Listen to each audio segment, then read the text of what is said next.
right over the bridge. And many of you have been there. Many of you have donated to the cause over there. And all that stuff goes right back to the community that you donate.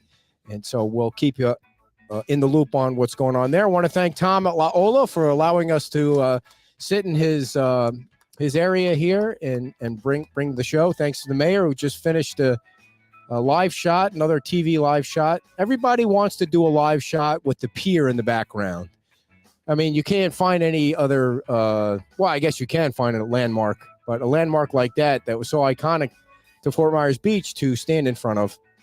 I don't know what TV station that is. He doesn't seem to have a shirt on, but there are TV stations all over the beach today to mark the 6 months. And we want to invite Karen Paine up to the stage here.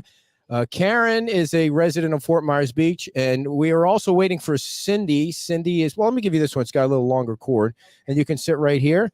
As Cindy is caught in traffic, it seems today is a high traffic day out there. Everybody is caught in traffic. And Karen, how are you, first of all? Doing great. Get yourself comfortable. I'm trying to get situated. Yeah. You know, I'm challenged vertically. All right, don't fall. Okay, all I'm right, good. I'm good. Nice and close with the mic. I'm good. Thanks. Tell everybody, you know, you've been a resident here for how long and how you came down here and the whole thing? We bought, my husband and I bought our beach cottage in 2012. Okay. He had been coming here for 20 some years. He plays in the Roy Hobbs baseball tournament every year out here in Lee County. And the guys always stayed on Fort Myers Beach. So 20 some years. And then I eventually started coming with him, and we just considered it our second home. And it just was familiar to us, just the people, the community. And then when we were here in 2012 for the baseball tournament, we had a great idea. Let's look at some properties and signed a contract for this cottage that we had no intention of doing when we came. So that was a little crazy. And but we knew we were retiring in 2017. So we rented it out for the next 5 years and came here for vacation right next to Publix. Okay. Right now, there's 4 empty lots there, and ours was one of them. Okay, on Estero Boulevard, those 4 lots on the other side of the fence. Right, so on the same side of the street as Publix, there are 4 empty lots where there used to be 4 houses. And so we purchased that, and then we rented it out. We came for vacation. We retired in 2017 and completely renovated the inside of our home and tore off the siding. My husband did all the siding outside. It's amazing what you can find on YouTube. You can do yourself. And, you know, said, we're going to live here and you'll have to carry. People would say, oh, you could sell your house for so much more money. Why? Yeah, right. You know, you're going to have to carry me out one day. That's right. Maybe many years from now. And so unfortunately, that's not what happened. But so we moved here full time in 2017. So we were in our home for 5 years. And that's such a great location right there. Perfect. On Estero Boulevard, you got beach access, you got Publix, you got Santini's not too far. When we purchased it, we didn't even realize what a great location it is. I mean, Mid-Island to me is like the perfect location. You're right in the middle. Publix next door during peak season. We don't have to leave. We don't worry about the traffic. We walk and get our beer and our food. And then we walk across the street to the beach. Yeah. And we have our 95-pound dog, Dexter, that goes out every morning. And what kind of dog is it?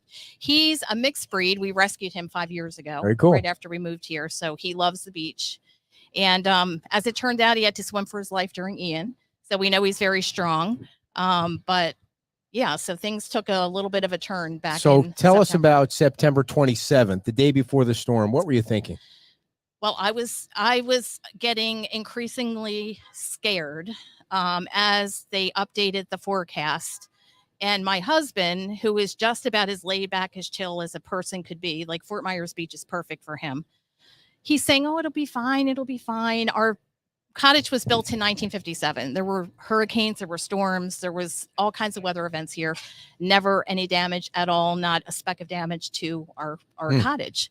And so like many people that made the decision to stay, you know, he said, well, we're 13 feet up. Well, I think we'll be okay. We're going to get water. I said, there's a hurricane coming.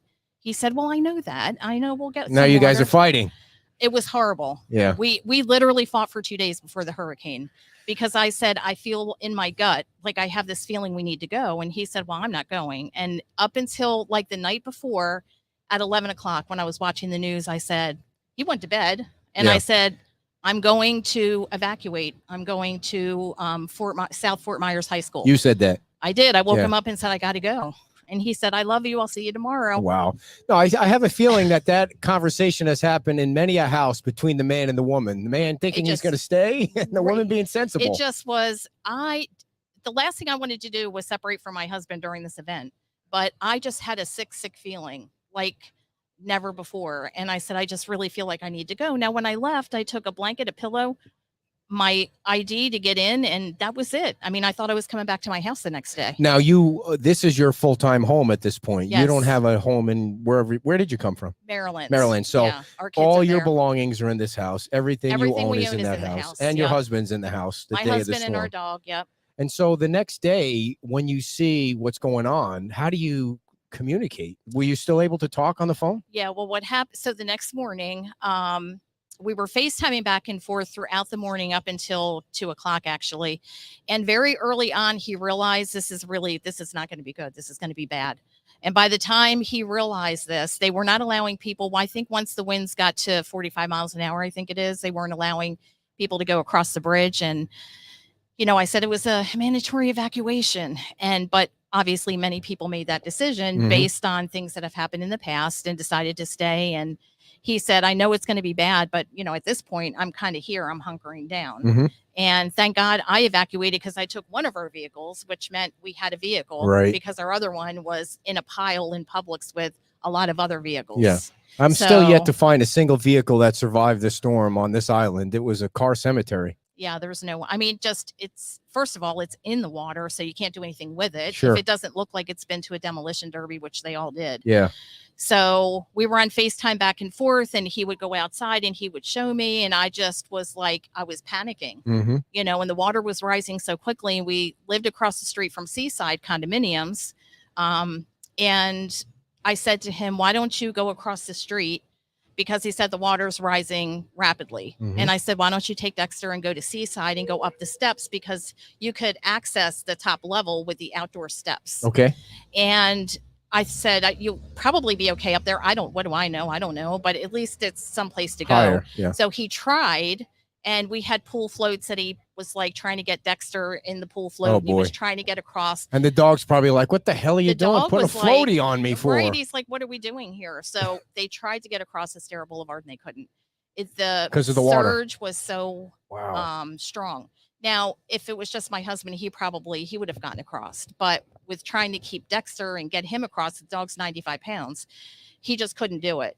So back to the house he came, and he had a big wooden pallet. He said, I can use this to float if I need to. Or at one point he tried to get up on the roof, and when he opened our back door to step on the deck to kind of check out the roof situation, the deck had already washed away, but he didn't realize it because the water was high. So he sunk down in and he got himself back up. But we had a flat roof that was like a slick material. He would have never been able to there's nothing to hold on to. So he kept FaceTiming back and forth. The last time I talked to him was around 2:00. And I could hear like loud noises. And I kept saying, what is that noise? And he said, well, it's the house moving. Like you could hear, it's all wood. It's a wood cottage. And you could hear it creaking and moving. And he said, the house is moving. And I said, okay, don't you think it's time that you need to like get out of the house? So the water was probably 1 or 2 feet up in the house. It came up through the vents in the floor. And he said, okay, I have to go. He packed his phone into a Ziploc bag and a change of clothes, and he put it in a Turtle Time backpack because he volunteers for Turtle Time. Okay. And he went with his shorts and no shirt and his water shoes, and he went to open the front door, and the house at that time had moved and gotten swept away, and he didn't realize it. Wow. So when he thought he was going to be looking at Estero Boulevard, he was actually looking at our neighbor's roof who lived behind us. So the house turned around completely and drifted into our neighbor's house behind us, crashed into it. And unfortunately, most of the damage of his home is from our home hitting it.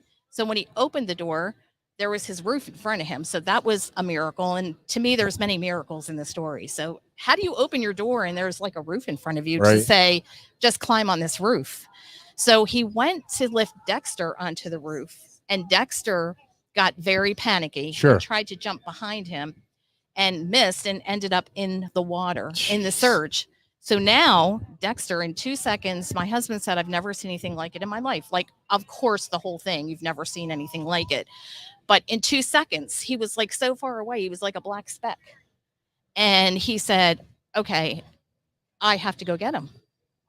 Well, Dexter turned around and saw him, and he was like, oh no, I'm not here and you're there. And that dog, now he would come out to the beach every day and get in the Gulf, but he would get cooled off. He was never like a big swimmer. That dog literally swam for his life. He started going with his paws. And my husband said, I don't know how long it took. It took forever, but he swam against the surge. Like, people can't even swim against the surge. So he swam back to Joe, and he reached down and grabbed his harness, because now he's on the roof, and pulled him up onto my neighbor's roof. Now, my neighbor's roof is peaked and it has shingles. So he put Dexter down on the roof, and he just laid like this on top of him for 4 hours during the worst part, from like 2:30 until 6:30, during the worst part. And the storm was just kind of hovering and just like beating the heck out of everything. And he said, well, I asked the angels to surround me with white light, and they did. I said to myself, okay, one moment, please. I said I wasn't going to do this, but anyway. So the tin roofs are tearing. He can hear it. He can hear everything tearing, and it's literally flying all around him, and nothing touches this man. Nothing. 4 hours. And I said to him, thank God I left, because there is not a chance on this universe that I would have been able to do what he did. So he did this, and he literally waited until the storm moved on. And as quickly as the water came, it started receding. No kidding. And he said, okay, I have to get down off of this roof. So he waited until it got to about 3 feet. He couldn't jump in sooner than that. It was still too turbulent. There was too much of a surge.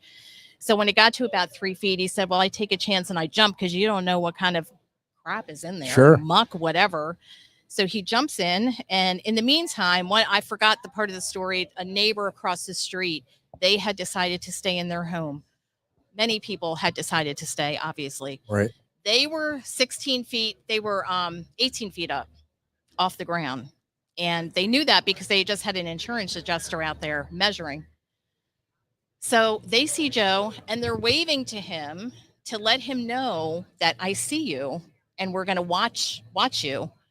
And they had a generator, they had water, they had food, and they just watched the whole 4 hours he was over there. Wow. And when it started receding and he got in the water, well, he jumped in first, because he doesn't go anywhere without Dexter. Dexter would never allow him to go anywhere without him. So he jumps in and he's going, come on, let's go. And Dexter looked at him like, are you crazy? Like, I just like swam in this surge. Like, you think I'm going to jump in that water? And he just wouldn't. Like, he kept going to the edge, going back, and going to the edge, and he just couldn't do it. So then Joe had to climb back on top of the roof. Yeah. Throw Dexter in. And then they went across the street to her neighbor's house, who brought him in. They gave him food. They gave him shelter. They gave him a bed to sleep in that night. Now, did those people watch the entire incident? Were they able to see what he was going through from the beginning? But there was nothing they could do. Nothing. There's no way you can get out in that surge. I mean, people tried and weren't very successful. Some people were able to manage the surge, but thank goodness he was never actually in the water. I mean, he opened the door and there was a roof there to climb onto. Yeah. But they knew that eventually, hopefully, he could get down and come across to their house. And I had lost contact with him. 5 o'clock, I think, was the last. I had no Wi-Fi, no cell. Obviously, nobody did. So I had no idea what happened. There were sheriff's deputies at the high school. Everybody was talking about Fort Myers Beach is decimated. It's gone. And I was devastated and heartbroken, because I'm thinking there's no way they made it through this. Right. And it wasn't until 10 o'clock that night that I knew that they had made it. I was How? sure. How'd you find out? Okay, this is another crazy story. It is. It's like one miracle after the other. So we have 4 children in Maryland. I had talked to them about 4:30. I was trying to hold off so I could tell them that he was safe, and I wasn't able to do that. I said, the house is gone and I don't know where Daddy is. What do you mean? Well, I don't know how else to say it. So About 6:30, he's now inside Mary's house. So 2 hours later, and he says to her, I have to get in touch with my wife. And she said, well, there's no calls going back and forth. They tried calling me. It didn't go through. Mm-hmm. And for some reason, he said, well, let me try one of my kids. And I don't know why the call went through, but they tried and tried and tried. And he connected with our son. Wow. And he said, look, I just want to let you guys know I'm okay. I desperately need to get in touch with mom. And they all knew where I was, but nobody could get in touch with me. And so anyway, I had created a group text with my 4 kids and that we were communicating. So my youngest daughter tried calling her dad because now they had the phone number where he was because he had gotten through to them. And she tried for 3 hours straight to call him, just repeatedly hitting redial. Finally, the call went through and she said, can I speak with my dad? This is one of his daughters. And she said, I'll go wake him up. He was sound asleep. He was very dazed and confused for a long time after that throughout the night. And so she was trying to piece together the story that he told her. So she wanted to update her siblings. So on this group text message, she left this long message. I talked to dad. He's very confused, but I think this is what happened. He's at Mary's house. He was on Dave's roof. He's okay. And all of a sudden she sends it and my phone dings.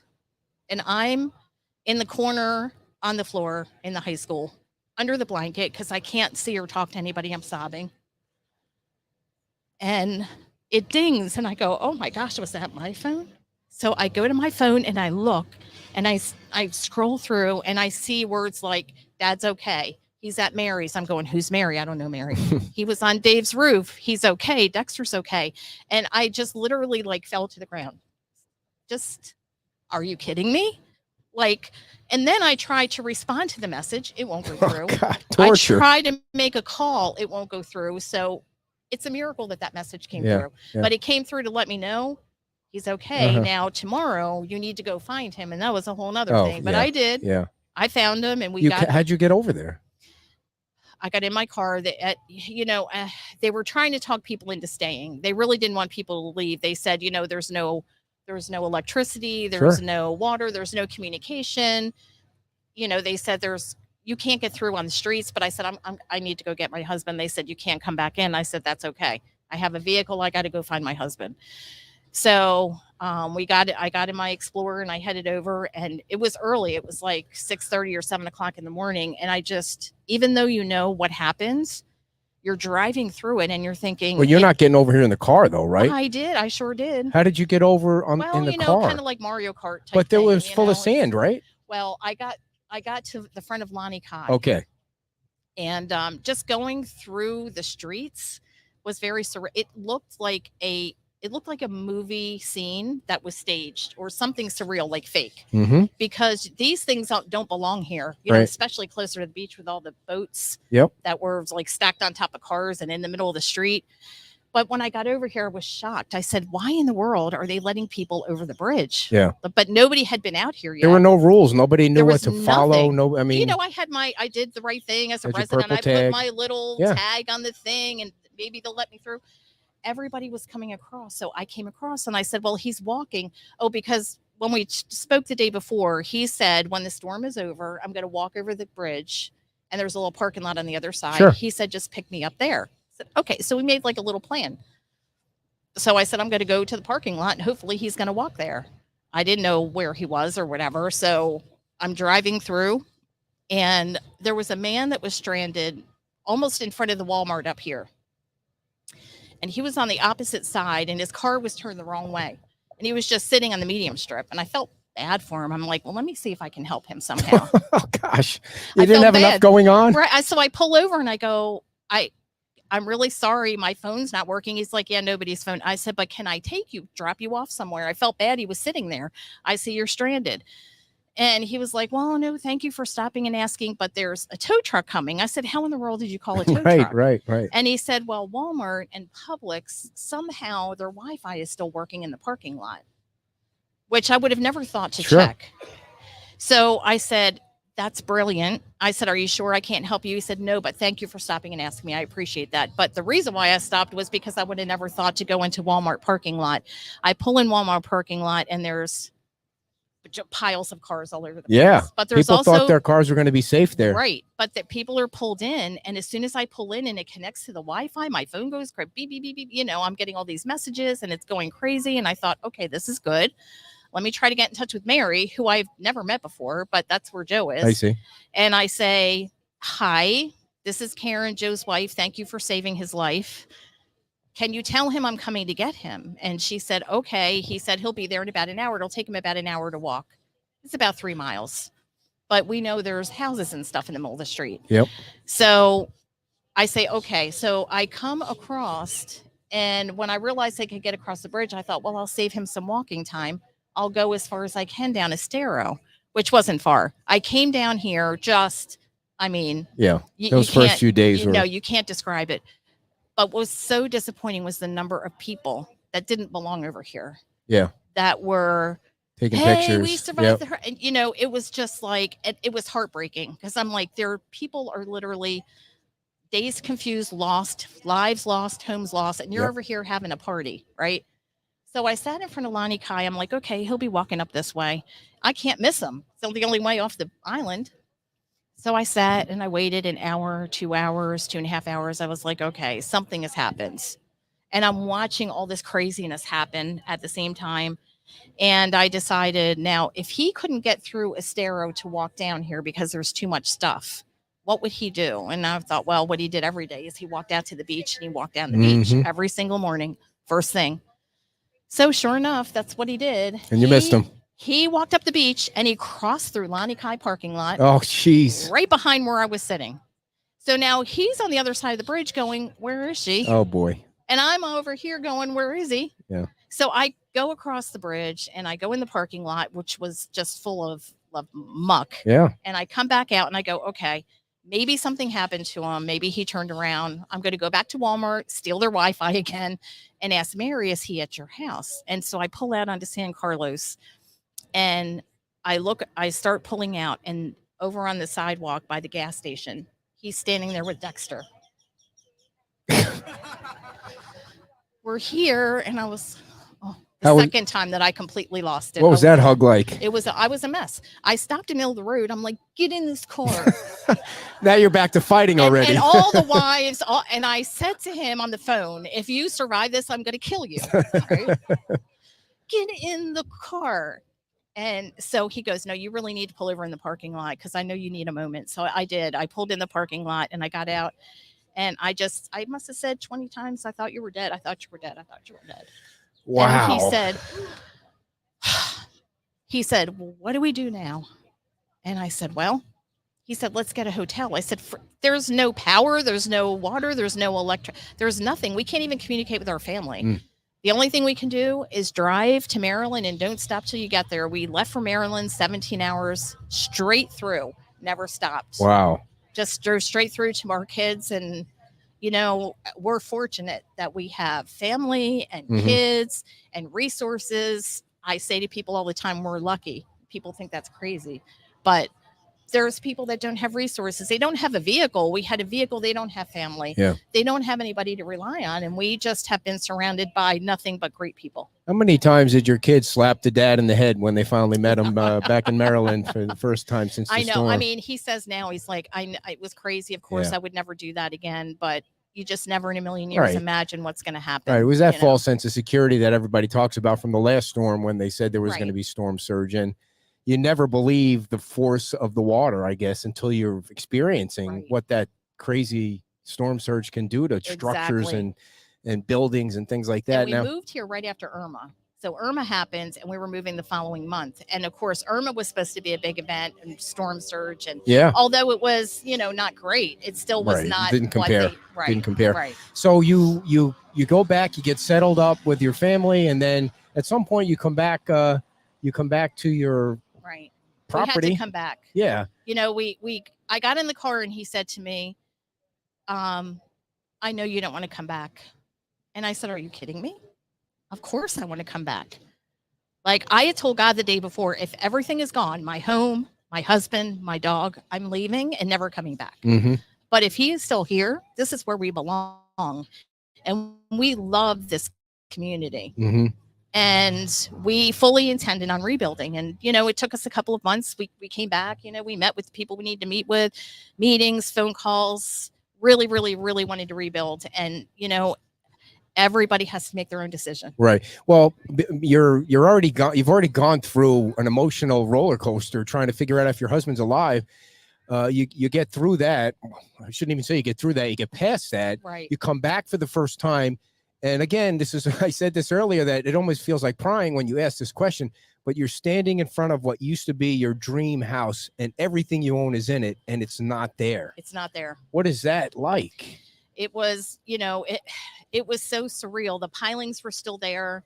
Somehow the appliances decided to have a party on our property because we had like 6 washer and dryers that landed on our property. I'm like, I don't know where they all came from. I don't even know if one of them was mine. Mm-hmm. And that was about it. And when we noticed that our house was where it was, we went over, and because it was wood, it just fell into, like, it literally just collapsed. So it wasn't like you could go in and retrieve things, because it was just everything collapsed into it.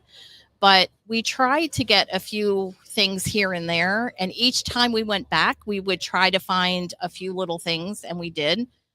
This locket has my parents' ashes in it. You found that? My husband found it under a whole pile of debris. Crazy. Now, right. I mean, that's another miracle. Your house isn't even in the same spot, no, but your husband found that. And it's got muck, and there's just piles of debris.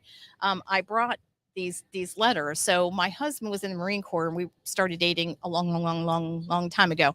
And he wrote me these 22 letters when he was in boot camp. Cool. I was still in high school, but I kept them, and there's a stack of them, and I tied like a shoestring. And I kept it in my bedside table in my bedroom. And once in a while we would take them out and read them, and hysterical, because you read letters you wrote when you were teenagers. I mean, it gives you a good laugh. But I saved them all those years, and I got a message from a woman I had never met who lived several streets away, and she found me on Facebook and said, I found this pile of letters, and I'm not sure if they're yours, but they're from the service. And I thought to myself, I don't know what she's talking about. Like, it was like 3 days after the hurricane. Sure. And my daughter goes, Mom, those are the letters Dad wrote to you. I was like, oh my God. Wow. She found them and saved them for me, and I still have them. That's and crazy. They're still readable because of how I had them stacked. Like, the top one is like, whatever, not good. But all the ones in between, you can still take out and read them and whatever. So we had a few things and I mean, the community has been unbelievable. People reaching out, wanting to know, is this yours? Is that yours? Right. The fact that he found my parents' ashes. I mean, that's crazy. Yeah. Yeah. People are finding things all the time, even up to today, and they're just saving them or trying to, that's one good thing about social media. You can work. Absolutely. If you work at it, you can probably find somebody if there's a name or a picture. Right. And there's so many groups here on the beach that are trying to help out. Right. What did you decide to do? Well, in the meantime, while we were trying to decide, we bought a fifth wheel RV over in Bonita Springs. So we kind of went back and forth, and, we could have stayed there, forever, as long as we needed to. But after a couple of months, we made the decision that we were going to have to sell our property and buy another house. And it was not easy. It was not easy. Jorge has our property in his care. But what we said was, we're still going to be close to the beach because we feel like this is our community. So we found a house. Jorge helped us, and we're 5 miles. And it takes us 10 minutes to drive over here, and we come over all the time. So we wanted to be, our biggest thing was we need to be very close to the beach. Right. And so we're right off of Summerlin and Winkler. We're very close. We can get here in 10 minutes if the traffic's not bad. And we come over all the time. Joe brings Dexter over. They walk the beach in the morning, just jot right on over and come back. So we found a house that we're settling into, and that'll be our new forever home. And, one day we'll sell our property, and it's not what we wanted to do. Sure. But it's the decision we had to make. Did you find out because the reconstruction at your point? It's just the cost. Crazy. Yeah. I mean, we came here, we knew we wanted to come here and live out our retirement years. And it was, the decision was, quite frankly, yes, we could rebuild. We'd have to go back to work. And so that's why I say everybody's decision is very personal. True. People make their own decisions for whatever reason.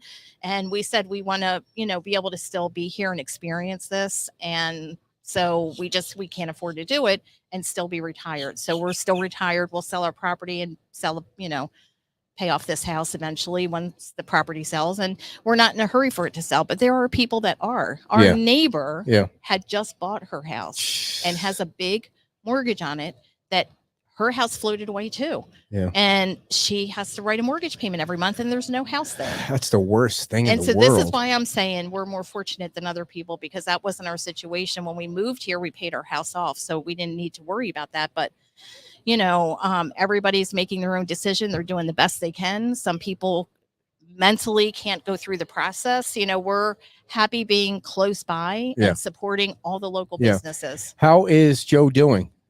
He's wonderful. Yeah. He, you know, he's very strong mentally, spiritually, physically. And if he wasn't, they ask him questions, but you know, he'll go, you know, it was no big deal. And I go, well, it kind of was. No, you just have to be standing on somebody else's roof through a Category 4 hurricane, but it's just all in a day's work. I mean, it's crazy, right? So, I mean, this is just how he looks at things. He's like, there's worse things that happen to people. And yes, there's a lot of people that are a lot worse off than us. And that's why we continue to say that we came out of this very fortunate, even though we lost our house and everything that was in it. Okay, that's a great way of looking at things. How's Dexter doing? Dexter's great. Not afraid of the water? Well, he hasn't gotten in the pool yet at our house. Okay. Which he used to, so I'm not sure. He was always very attached to us. So it's hard to say if he's being clingy because, you know, he's traumatized. But he was like that before, so he was very attached. So he's doing great. Yeah, he's definitely the survivor. He swam through the surge. Do you talk to other people who have had similar stories about what they went through on the beach? And is it like therapy? Does it make, or am I overthinking it there? No, I mean, it's nice. We got together with a lot of people that we know, obviously, that are, you know, rebuilding. You know, Rick and Amy are two of the people that I saw the video you put the other day. They stayed in their house. You know, they lost their house. There's a lot of people that we stay connected to. And I think it is therapeutic to kind of talk about what you went through, because you think you went through such a terrible thing until you talk to the next person. And look, it's not like a contest. It was a terrible thing for everybody. You know, even people that don't live here, that come here, that feels like it's their second home. It's a terrible thing, you know? But you just work yourself through it. And, you know, for the first several months, and I don't know when this stopped for me, but every day that I woke up, I would have to go, did we really like lose our house? Like it was I don't even how to describe it. It was very surreal. And every day that's what I would wake up and think, did that really happen? We're really not like there anymore. And then all of a sudden that stopped. So I don't even know when that stopped, but I think moving. And so we bought this house. We've been there 3 weeks, and I feel like we're starting to settle into a new reality, new sense of normal. You know, when we were in the RV, it was like our life before Ian. And now I feel like I'm in limbo, and I feel like I need to get on with my life. Yeah. Like, what is it where are we going to land? So once we found the house and once we moved, I feel like, okay, now I know this is how it's going to be, and it's our new reality. Do you feel better living off the beach? I don't know that I would say better. It's different. If we could have it back and do it again, I would definitely 100% be here. But there's something to be said about being on the other side of the bridge. You know, we wanted to be in this location because we feel like this is home. So all the places we go and what we do is in this area. So now all of a sudden we're like, oh, it's only 5 minutes from here instead of whatever. You know, if anybody goes by that, please drive the speed limit if you do. But if you go by the Publix area, that spot that you're talking about is completely bare now. It looks like they've knocked down houses on Estero Boulevard, and there are houses behind that. I don't know what the name of that road is, but the last time I was there, it didn't even look like they were looked at. So right beside us was Bayland, and then the street next to us, next to that one as well, has a lot of homes that I think we were in a spot that just got slammed. Yeah, there were certain sections on the beach you can see driving up and down that there are still houses standing, and all of a sudden there aren't. And we just got hit. The house next to us went first, which was closer to the ground than we were because we were up higher. But there's 4 of us in a row that just got wiped out. Did Joe say how, like, could he see, again, I feel like I'm prying when I ask this, but could he see how forceful the water was coming from the Gulf? Like, was he able to see how powerful that storm surge was? I mean, you could really, and we were on FaceTime and he was showing me, and it was like, it's just the waves, like the force of the waves and how high up they were going was, it was surreal. He said, in my lifetime, I never thought I would see anything like this or experience anything. And then to have enough force to literally, sweep your house away. It was just, I mean, so thank God he didn't end up in the surge. I think he probably would have been okay, but he didn't have to, deal with that part. So, well, thank you so much for telling this story. Yeah, I mean, I feel very much that we're still apart here, even though we live 5 miles away. Here we are most of the time. Thank you for coming on. Appreciate it. Karen Paine, everybody. Thank you. I've got to give you a hug because I see the. Thank you, Ed. All right, everybody. We were supposed to have Cynthia Danks on, and I think she is stuck in traffic still. The traffic is backed up all the way to Beach Pottery. And that, I don't think I've said that since the last Ali Frazier fight. It's been so long since the traffic was backed up that far. So we will try and have Cynthia on at a different time. And we want to thank you all for tuning in for this marathon 2-hour and 37-minute show. Thank you to all the guests. Thank you to all the sponsors. Thank you to all of you.